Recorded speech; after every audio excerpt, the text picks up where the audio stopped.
Hello and Happy New Year. This is the first episode of a cornucopia of Tales and Tellers of 2023. Happy New Year, Simona. Happy New Year, Alan, and Happy New Year, everyone. Thank you very much. Happy New Year to everybody. So over Christmas, we were busy. We always are. We're storytellers. Simona, you were hosting a 2-hour session of the World Story Cafe's Storytelling for Peace on Christmas Eve, December 24th. Do you want to tell us a little bit about that?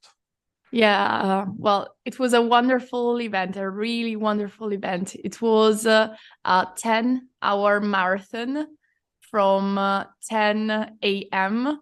UK time to 8 p.m. UK time.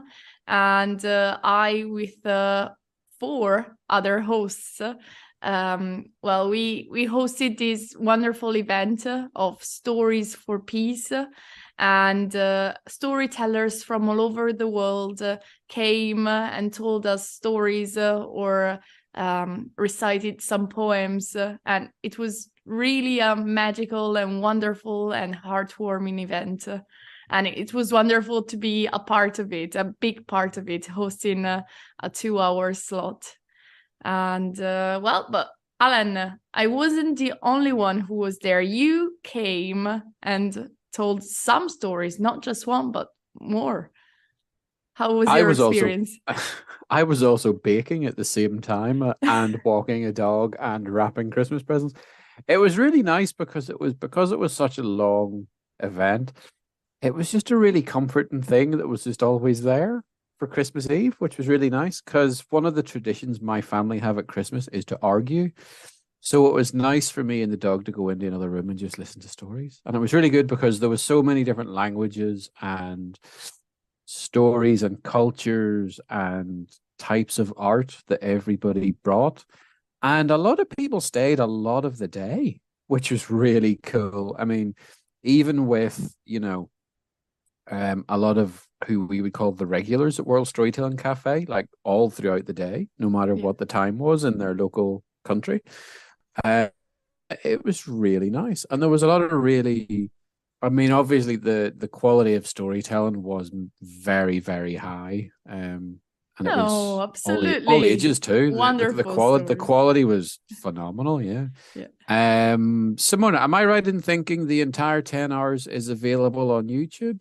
Yes, it's available on YouTube or on the World Storytelling Cafe website, or also on the Facebook page. The recording is there, and you can go watch it. And if you're a teacher, maybe you want to use some parts of the recording for a project or a lesson plan.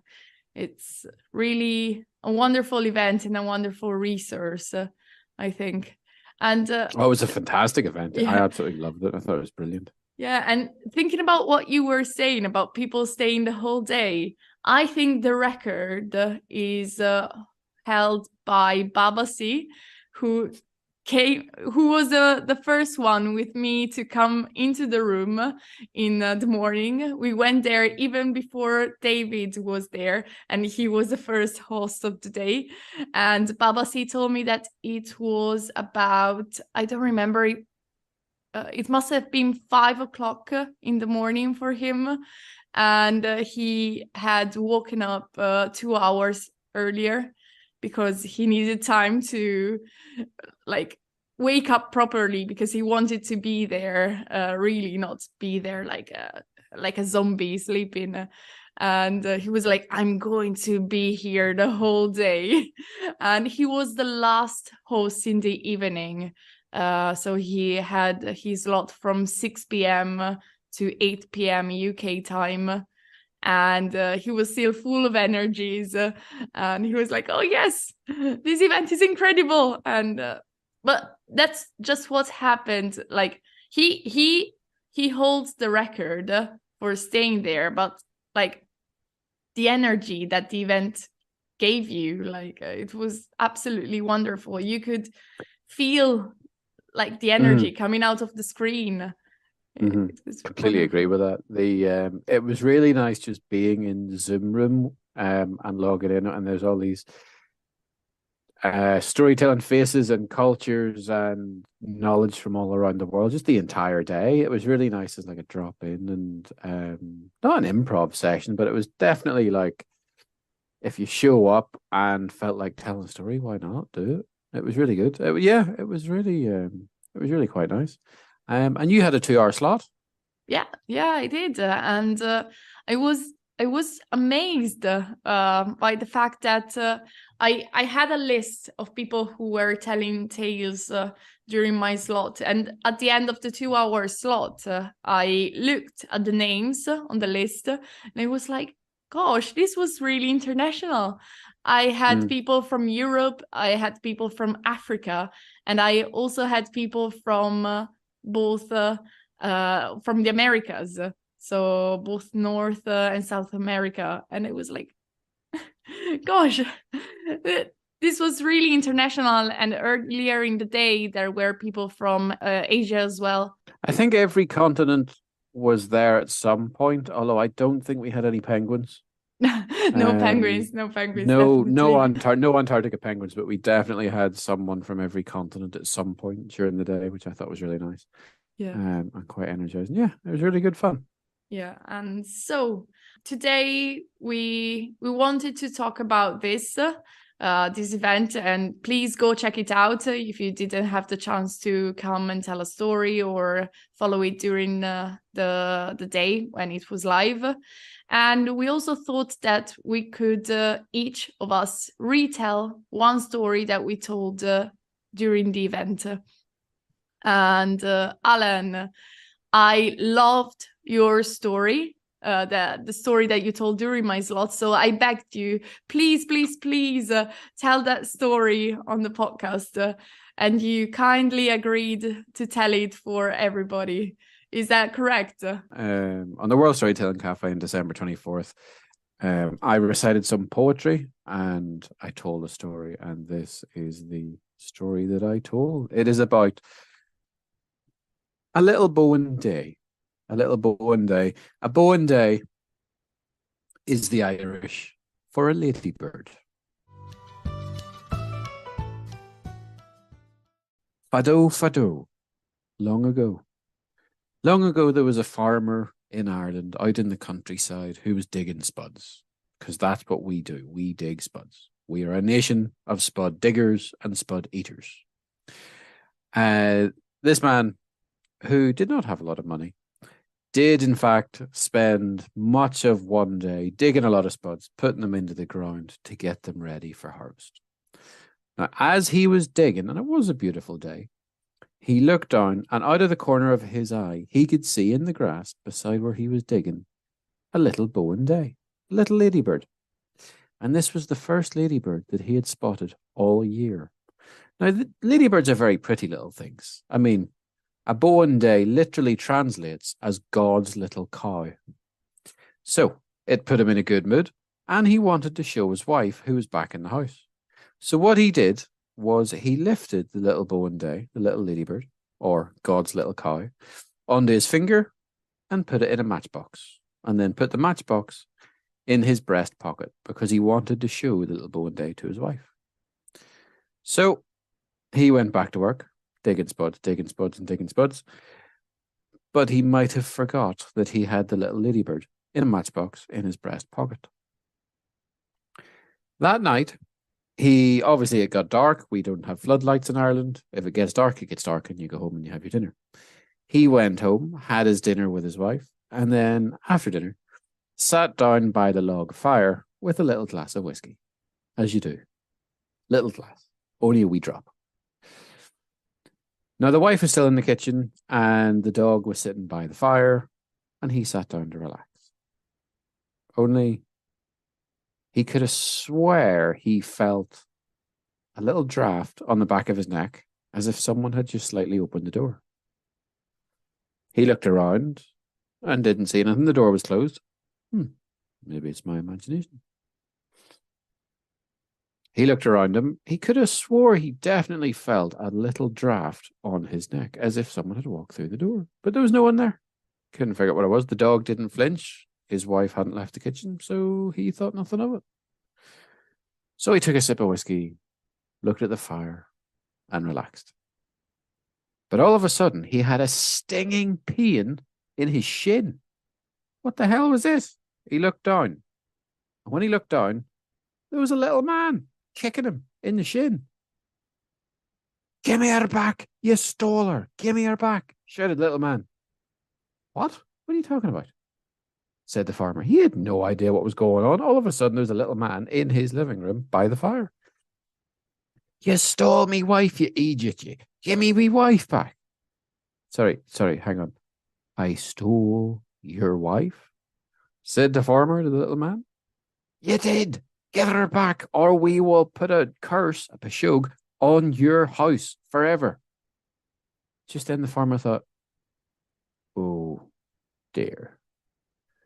He knew he had the ladybird in the matchbox in his breast pocket, but perhaps that ladybird wasn't a ladybird after all, and it was a shapeshifter, or as we call them in Ireland, the fairies. Was his wife in his breast pocket? So he lifted the matchbox out of his pocket, opened the matchbox, and out crawled a very unhappy shape-shifting fairy. Thanks very much for that, says the wife, and she steps down with her husband. They were both very angry. The farmer says, look, I didn't know. I thought you were a bug. I wasn't aware you were a shapeshifter. As you know, Bowendays are very pretty creatures.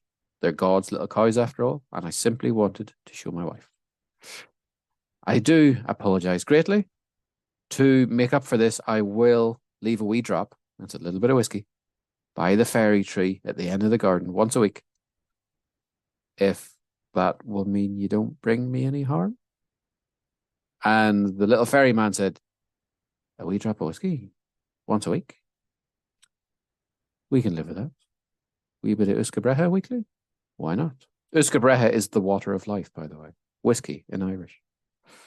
So with that, they walked out the door in a slightly better mood, but still not a great mood, after the kidnapping session which took place. And from that day forward, the farmer left a little drop of whiskey once a week by the fairy tree at the end of his garden, so no harm ever came to him. And that's the story of the little Bowenday, God's little cow. I really like this story. Even it was my second time. It was the second time I listened to this story, and I loved it even the second time. So it was wonderful. What I like about it is the translations, because Irish translations of words are very literal. For example, a Bowenday is God's little cow, which is what we call a ladybug. Seal snot, the direct translation of seal snot. Can you guess what animal that might be? Seal snot. No. Seal snot. Seal snot, as in the stuff up your nose. Oh, in Irish. Is it something like a slug? No, jellyfish. A jellyfish. You were close. It's a jellyfish. Yeah. Some of our other animals are very literal. So a Madra Uska is a water dog, which is an otter. And then a fox is a Madra Rua, which is just a red dog. I mean, we're not wrong. We're just literal people, you know? Yeah, absolutely. Like the water of life. Exactly. Yeah, the water of life. Uscabreha, whiskey. So, Simona, what was your story you wanted to tell? I chose one of the two stories I told at the World Storytelling Cafe on that day. And it's the story of the bridge. It's a very, very famous story. We all know this story. And it's a story I love to tell. And that's a story I learned from David Heathfield. And I really feel this story and the fact of how we should build bridges instead of building walls. So this is the story of the bridge. Long, long ago, there lived two shepherds. The two shepherds were really good friends. They lived on two neighboring fields, only separated by a small river. And every day one of the two shepherds would cross the river with all of his sheep, so that the two shepherds could be together and their sheep could graze together. And then, during the evening, he would go back to his field with all of his sheep. And this went on day after day after day, until one day, when it was time to go back home, one of the two shepherds said to the other one, Hey, do you see that lamb over there? That lamb's mine. Can you give it back to me, please? No, said the second shepherd. Can you see? That lamb is following that sheep. So it means that that sheep is the lamb's mother. No, said the first shepherd. You are wrong. I know my lambs. I know my sheep. And that lamb's mine. Now give it back to me. No, said the second one. That lamb's mine. You are wrong. Now go away. And the two shepherds started arguing, and they argued so much that they stopped being friends. And from that day on, they didn't graze their sheep together. And these went on and on and on, until one day a builder came to the village. And one of the shepherds saw the builder, and he said to him, I've got a job for you. Do you see that river over there? I want you to build a wall there. I want you to build a wall so tall that I can't see what the other shepherd is doing, and the other shepherd can't see what I am doing. And the builder didn't say anything, but he just nodded and he started working. And he worked all afternoon. He worked all evening, and the shepherd could hear him working even during the night. And in the morning, when the shepherd woke up, he went outside and he saw the builder walking away in the distance. And then he looked in front of him, and to his utter surprise, he saw that there, where the wall should have been, there was no wall. But there, where the wall should have been, there was a bridge, a wonderful stone bridge. And on the bridge, waving at him happily and calling him out, there was his friend, the other shepherd. Hey, this was such a good idea. I'm so sorry for what happened. Please, let's be friends again. And the two shepherds hugged, and they were friends again. But then the shepherd who had wanted the wall to be built looked in the distance and saw the builder going away, and he shouted at him, Hey, you stop! Stop, please! Come back! I want to thank you for what you did. I want to repay you. The builder stopped. He looked back. I can't stop. I can't come back. There are always more bridges to build. And this is the I love story that of the story. bridge. Yeah, Absolutely me too. love that story, especially just the final line. It's Yeah, such a nice story. it's so I powerful. remember looking that up in documentation, and there's a book that states it has been recorded in Ireland since 1560. Now, I don't know how accurate that is, because obviously that it's a pretty universal story, and it's it's bridge building. It's pretty worldwide. But yeah, I remember finding that dating back to I think it was the 1560s at least. Yeah, But we seem to have a lot of stories from that. I think it's from North America originally. But I do remember when we took the Beyond the Crest course with David together. I remember your Irish version of the story, and you made it that there were the two shepherds were two shepherds of two different clans.